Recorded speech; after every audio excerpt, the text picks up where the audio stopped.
Growing up as a guy who's 6'4", I can say that sports was naturally brought into my life. I was one of those guys back in high school that was a multi-sport athlete. Me personally, I played football, basketball, and track, and I was even on an AAU travel team for a while. As for why I'm not in the league, it's complicated. Please, Adam Silver, give me a chance. But during my youthful 19 years of playing basketball, street ball, and AAU around the States, I can definitely say I've seen some of the wildest players during games. So today, ladies and gentlemen, we're going to be talking about the types of basketball players we see. So if you're new to the channel, please make sure you like, comment, and subscribe. And one of my new goals is to try and upload 2 times every week. But coming up first, ladies and gentlemen, we got the crash out type of players. Now, it doesn't matter if you're playing in the NBA, high school, or pickup games, or even elementary school games. You'll always have a Crashout Hooper there. These be the type of guys that'll be warming up in shiesties and wearing black forces.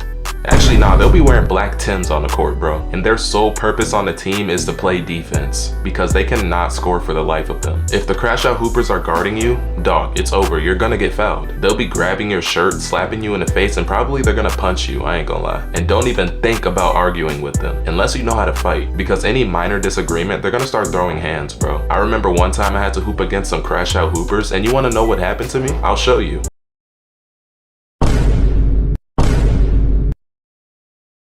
So yeah, Crashout Hoopers are a Z tier level threat, bro. But coming up next, ladies and gentlemen, we got the ringer, bro. Honestly, I don't know why the ringers are still here in 2024. If you don't know what a ringer is, it's basically a guy that's 24 playing against some 16-year-olds, especially at an official tournament, bro. I kid you not, back when I was playing travel ball around 3 years ago, I was like late 16. Me and my team went to this tournament somewhere in Indiana, and these guys were hooping, dog. I'm talking like high tier level intensity. So as we're watching these games, I look over at one of the courts and I seen some dude 6'9" warming up with layups. And when I say 6'9", I'm not talking about the rapper. He was literally 6'9". Like, he did not need to jump to dunk. Me personally, I'm 6'4", and this dude towered over me, bro. And I remind you, I'm 16, and this dude is on the same court with me, with a full beard, voice deeper than Pop Smoke, and he's built like Shaq. Like, there's no way this guy is 16, dog. Needless to say, yeah, we didn't need to play against him, but it was entertaining to see him dunk without needing to jump. He was looking like that one guy from Kuroko no Basket with the purple hair. Is there any fellow anime nerds watching me? Cause let me know if you know what I'm talking about. But coming up next, ladies and gentlemen, we got the star. Now we all know this type of player was coming. It doesn't matter if you're in the NBA, high school, or playing street ball. There is always that one player that's considered the star. These be the type of players that can drop 40 on your head and act like he had a bad game or something. Usually there's scouts looking for him, and 9 times out of 10, if you're the star on like an organized basketball team, you can do whatever you want. You can make this a street ball game, bro. Like, if you decide to do a different play than what the coach says,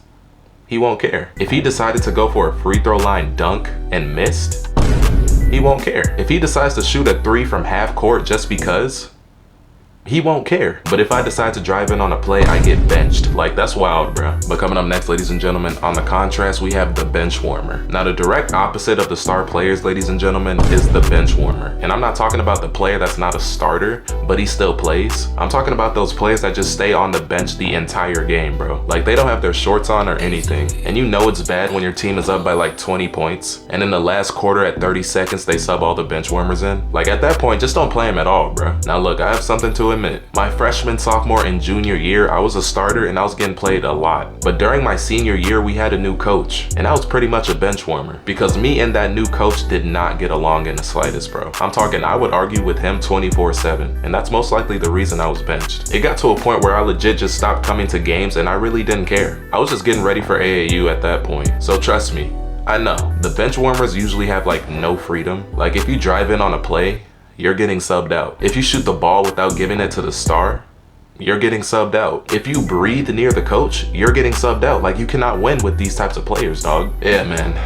I got some wild stories from my senior year playing basketball, bro. But coming up next, ladies and gentlemen, we got the coach's pet. The coach's pet is one of those types of players that just seeks his approval for like everything, bro. Like, I kid you not, every time he gets the ball, he looks at the coach. Or every time he scores, he looks at the coach for his approval or something. The glazing is crazy, bro. Just stay in the game, dog. Half the time, these players usually are like the coach's son or something. Like, dog, he gets it. You made a three-pointer. Stop staring at the coach and get back on defense, bro. It's a tied game. Coming up next, ladies and gentlemen, we got that one player that just doesn't care. Now, I can personally vouch that I was one of these types of players during my senior year, because it didn't matter how hard I went in practice or the early or late night hours I stayed after practice to work on my game. My coach did not want to play me. Like, he must have had a grudge on me and we did not get along. So I just stopped caring. Usually these types of people just legit stop showing up to practice or even the game sometimes. They'll legit be walking around the school or even on their phone during the game. Usually there's two of these types of people and you would see them on the bench just laughing while their team is down by like 50. But at the end of the day, they just don't care. But coming up next, ladies and gentlemen, we got Mr. ISO.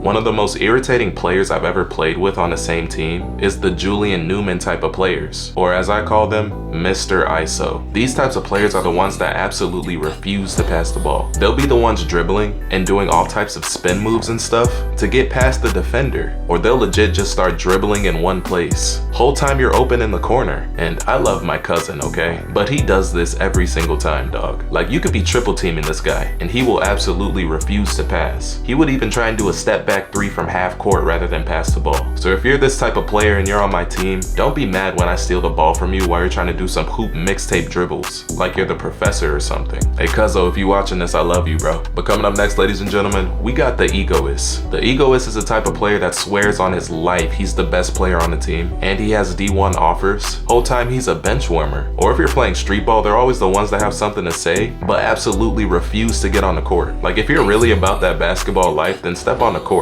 And if you won't step on the court, then shut up. It's pretty simple. They be having more of an ego than a soggy out here. By the way, that last episode was peak, bro. Let me know if y'all watched that. But anyways, man, that's gonna end this video, bro. Please don't forget to make sure you like, comment, and subscribe if you stay till the end. Let me know any basketball players I missed, because I know I missed a few, and I'm gonna start making some part 2 to videos soon. And like I said, my new goal is to start uploading twice every week. And this has been Octo Talks, and I'll see y'all in the next video. Peace out. Happy 2025, by the way, guys. This year went by so quick. On the first day of Christmas, my hairline came to me. Where the fuck was you at, bro?